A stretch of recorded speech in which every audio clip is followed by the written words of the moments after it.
Hello guys, welcome to my channel Daily Vlog Voyages. இன்னைக்கு ஒரு சூப்பரான அல்வா ரெசிபி தான் பார்க்க போகிறோம் guys. வெறும் கோதுமை மாவு மட்டுமே வச்சு இந்த சூப்பர் அண்ட் டேஸ்டியான திருநெல்வேலி ஸ்டைலில் ஒரு அல்வா ரெசிபி தான் இன்றைக்கி பார்க்க போகிறோம். இதை மட்டும் ஒரு வாட்டி ட்ரை பண்ணி பாருங்கள். இனிமேல் கடையில் அல்வாவை வாங்கவே மாட்டீங்க. இதை எப்படி செய்கிறதுன்னு பார்க்கலாமா? இதுக்காக ஒரு பேனில் 2 கையளவுக்கு கோதுமை மாவை சேர்த்துருக்கேன். இந்த மாவில் கொஞ்சம் கொஞ்சமாக தண்ணி சேர்த்து நல்லா பிசைஞ்சு விட்டுக்கோங்க.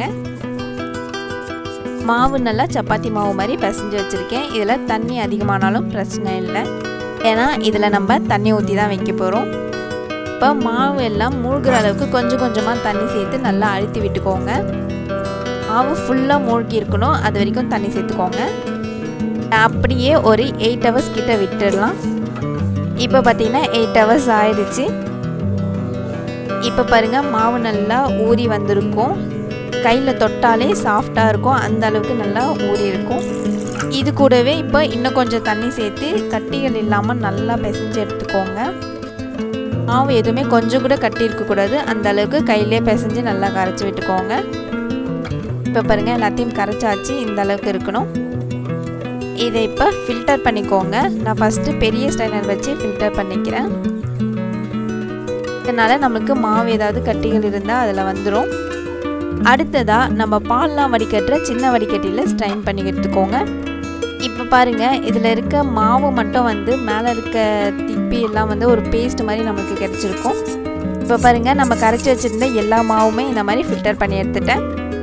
எந்த ஒரு கட்டி இல்லாமல் நம்மளுக்கு ஒரு மில்க் கன்சிஸ்டன்சியில் தான் இருக்கும். இப்போ இது கூடவே எக்ஸ்ட்ராவாக ஒரு டம்ளர் அளவுக்கு தண்ணி சேர்த்து மிக்ஸ் பண்ணி விட்டுக்கோங்க. இது அப்படியே ஒரு 2 மணி நேரத்துக்கு டிஸ்டர்ப் பண்ணாமல் மூடி போட்டு மூடி வச்சுருங்க. 2 மணி நேரம் கழித்து பார்த்தீங்கன்னா இந்த மாதிரி தான் நம்மளுக்கு கிடச்சிருக்கும். பார்த்தீங்கன்னா மாவு எல்லாமே அடியில் தங்கியிருக்கும், அந்த புளிச்ச தண்ணி மட்டும் மேலே நிற்கும். அப்படியே அந்த மேலே இருக்க தண்ணியை மட்டும் ஃபில்டர் பண்ணி எடுத்துருங்க. இந்த தண்ணி நம்மளுக்கு தேவைப்படாது. அடியில் தங்கியிருக்கு பார்த்தீங்களா, இந்த மாவு வச்சு தான் நம்ம இப்போ அல்வாவை செய்ய போகிறோம். இது கூட இப்போ நான் 2 கிளாஸ் அளவுக்கு தண்ணி சேர்த்துருக்கேன். இதை இப்போ நல்லா கலந்து விட்டு பார்த்தீங்கன்னா நம்மளுக்கு ஒரு மில்க் கன்சிஸ்டன்சியில் கிடச்சிருக்கும். அதை அப்படியே ஒரு பேனுக்கு ட்ரான்ஸ்ஃபர் பண்ணிடலாம். மீடியம் ஃப்ளேம்லேயே வச்சு கைவிடாமல் கலந்து விட்டுட்டே இருங்க. இது பார்த்தீங்கன்னா கொஞ்சம் கொஞ்சமாக நம்மளுக்கு திக்காக ஆரம்பிக்கும். இப்போ பார்த்தீங்கன்னா கொஞ்சமாக திக்காகி இருக்குது. ஒரு 5 to 10 மினிட்ஸ்லேயே நம்மளுக்கு ஒரு இந்த மாதிரி திக் பேஸ்ட்டாக கிடச்சிரும். கைவிடாமல் கலந்து விட்டுட்டே இருங்க, இல்லைன்னா அடி பிடிச்சிக்கும். இந்த ஸ்டேஜில் ஒரு டேபிள் ஸ்பூன் நெய் சேர்த்துருக்கேன். இதையும் சேர்த்து நம்ம மிக்ஸ் பண்ணும்போது நம்மளுக்கு அடி பிடிக்காது. இப்போ அல்வாவோட கலருக்காக கேரமல் ரெடி பண்ணிடலாம். அதுக்காக ஒரு பேனில் ஒரு டேபிள் ஸ்பூன் நெய் சேர்த்துட்டு 2லேருந்து 3 டேபிள் ஸ்பூன் அளவுக்கு சுகர் சேர்த்துக்கோங்க. இது கூட 1 டேபிள் ஸ்பூன் அளவுக்கு மட்டும் தண்ணி சேர்த்துட்டு மிக்ஸ் பண்ணி விட்டுக்கோங்க. செய்யும் போது ஸ்டவ் லோ ஃப்ளேமில் தான் வைக்கணும். இப்போ பார்த்தீங்கன்னா சுகர் நல்லா மெல்ட் ஆகி வர ஆரம்பிக்கும். இப்போ பார்த்தீங்கன்னா நம்மளுக்கு லைட்டாக எல்லோ கலர் சேஞ்ச் ஆகிருக்கு. இதை ரொம்ப தீ அடிச்சிடாதீங்க, அப்புறம் நம்மளுக்கு அல்வா கசப்பு எடுத்துக்கும். பாருங்கள், சுகர் நல்லா நுரைச்சி வந்திருக்கு, அதே மாதிரி கலரும் நம்மளுக்கு டார்க் ஆகி வந்திருக்கு. இந்த ஸ்டேஜில் நான் பேனை மேலே தூக்கிடுறேன், ஏன்னா ஹீட் அதிகமான உடனே நம்மளுக்கு தீஞ்சிரும். இதை அப்படியே அல்வாவில் சேர்த்துட்டு நல்லா மிக்ஸ் பண்ணி விட்டுக்கோங்க. இந்த கலர் எல்லாத்துலேயும் ஈக்குவலாக ஸ்ப்ரெட் ஆகிற அளவுக்கு நல்லா மிக்ஸ் பண்ணி விட்டுட்டே இருங்க. இந்த கலரே நம்மளுக்கு கரெக்டாக இருக்கும். இன்னும் சுகர் நம்ம ஆட் பண்ணல. சுகர் ஆட் பண்ண உடனே இன்னும் கொஞ்சம் அல்வா கலர் டார்க் ஆகும். இப்போ பார்த்தீங்கன்னா நான் சுகர் ஆட் பண்ணியிருக்கேன். உங்களுக்கு இனிப்புக்கு தகுந்த மாதிரி நீங்கள் சேர்த்துக்கோங்க. இப்போ சுகர் சேர்த்துட்டு எல்லாத்தையும் மிக்ஸ் பண்ணி விட்டுக்கோங்க. சுகர் சேர்த்த உடனே அல்வா நம்மளுக்கு தண்ணி விட்டு கொஞ்சம் இலக்காகி வரும். இப்போ பாருங்கள், நான் சொன்ன மாதிரியே கலர் நல்லா டார்க் ஆகி நம்மளுக்கு அல்வா கலரில் வந்துருச்சு.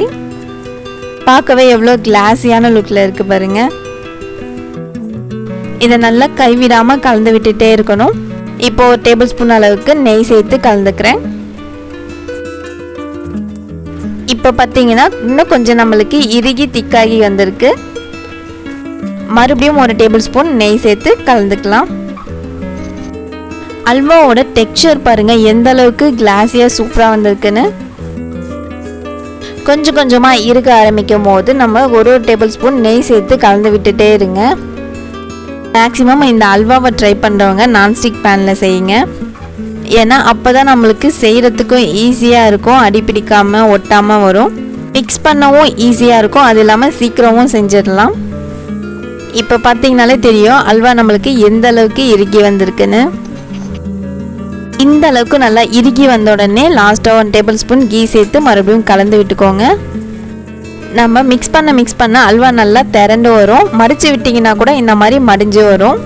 இப்போ இதோடைய பதம் செக் பண்ணிடலாமா? அதுக்காக ஒரு ஸ்பூனில் இந்த மாதிரி கொஞ்சமாக எடுத்துக்கோங்க. இது லைட்டாக ஆறின உடனே இந்த மாதிரி கையில் எடுத்து பார்த்தீங்கன்னா பிசு பிசுன்னு ஒட்டாமல் இந்த மாதிரி ஒரு பால்ஸ் மாதிரி திரண்டு வரும். இதுதான் அல்வாவுடைய கரெக்டான பதம். லாஸ்ட்டாக பார்த்தீங்கன்னா பேனில் கொஞ்சம் கூட ஒட்டாது, அந்த மாதிரி திரண்டு வந்திருக்கும். அவ்வளோதான், அல்வா ரெடி ஆயிடுச்சு. அப்படியே இலைக்கு இதை ட்ரான்ஸ்ஃபர் பண்ணிடலாம். இந்த அல்வாவை நீங்களும் ட்ரை பண்ணி பாருங்கள். ட்ரை பண்ணிவிட்டு எப்படி இருந்துச்சுன்னு கமெண்ட் பண்ணுங்கள். இந்த அல்வா மட்டும் இல்லைங்க, இன்னும் நிறைய வெரைட்டி ஆஃப் அல்வாவும் காத்துட்ருக்கு. அதை பற்றி தெரிஞ்சுக்க என்னோட சேனலை சப்ஸ்கிரைப் பண்ணிவிட்டு பெல் பட்டனையும் ப்ரெஸ் பண்ணிக்கோங்க. அப்போ தான் நான் போகிற வீடியோ கண்டினியூஸாக உங்களுக்கு வரும். Okay, bye guys. அடுத்த வீடியோவில் சந்திப்போம். Thank you all.